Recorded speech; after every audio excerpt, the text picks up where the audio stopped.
अस्सलाम वालेकुम, मैं हूं तला उस्मान और आप देख रहे हैं तला उस्मान फूड सीक्रेट।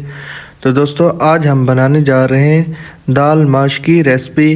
तो ये दाल माश की रेसिपी बनाना बहुत ही आसान है और अक्सर घरों में ये दाल माश बनाई जाती है और मज़ेदार क्यों नहीं बनती, इंशाल्लाह आपको ये एक एक स्टेप बताऊंगा।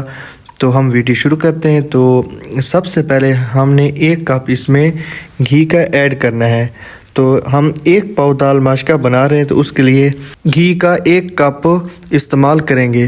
तो घी जब थोड़ा सा गर्म हो जाए तो उसमें ज़ीरा और काली मिर्च ऐड कर देंगे और इसको थोड़ा सा रोस्ट करेंगे इसी घी में, ताकि जो इसका टेस्ट है वो पूरे सालन में, पूरी दाल माश में डेवलप हो जाए।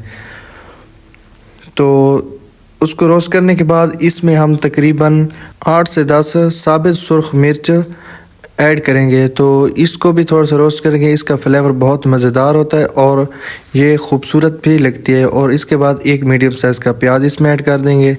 और प्याज ऐड करने के बाद प्याज को आपने सबसे पहले कलर देना है। कलर देने से ही आपकी जो रेसिपी है वो खूबसूरत बन सकेगी।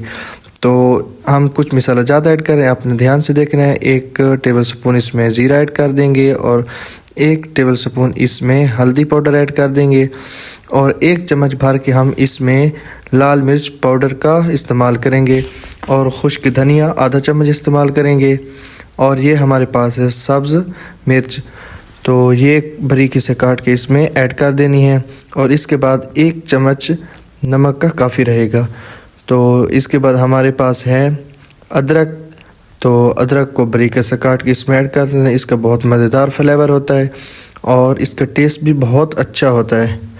तो इसके बाद हमारे पास 2 तकरीबन मीडियम साइज़ के टमाटर थे, वो हमने काट के इसमें ऐड कर दिया है। तो इसके बाद टमाटर और प्याज़ों को अच्छी तरह गालना है। अगर ऐसे नहीं गाल रहे हैं तो इसमें थोड़ा सा पानी भी ऐड कर सकते हैं।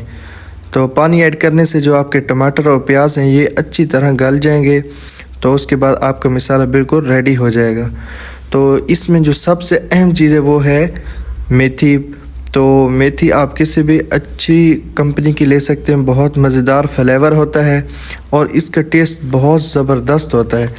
तो ये आपने लाजमी ऐड करना है। तो ये हमारे पास है दाल माश, जिसको हमने गर्म पानी में तकरीबन 1 घंटा पहले भिगो के रखा था। तो ये गर्म पानी से भिगोने का फ़ायदा ये होता है कि जब आप दाल बना रहे हो तो ये सख्त नहीं होती, आपके बनाने तक ये नरम हो जाती है और इसे गालना आसान हो जाता है।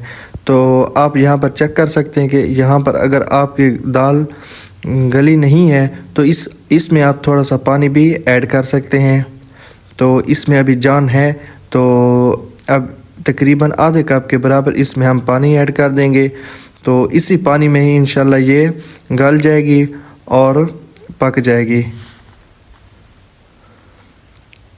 तो माशाल्लाह देखिए आस्ते आस्ते इसका पानी खुश्क हो रहा है। तो यहाँ पर हमारी दाल माश बिल्कुल रेडी हो चुकी है। तो इसमें अब हम सब्ज़ मिर्च आखिर पे ऐड करेंगे।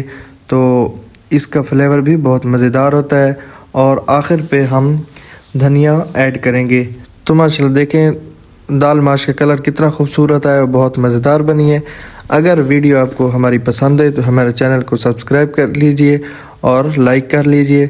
तो इसी तरह हम अपने चैनल पर नई नई रेसिपीज़ देते हैं। मिलते हैं अगली वीडियो में, तब तक के लिए अल्लाह हाफिज़।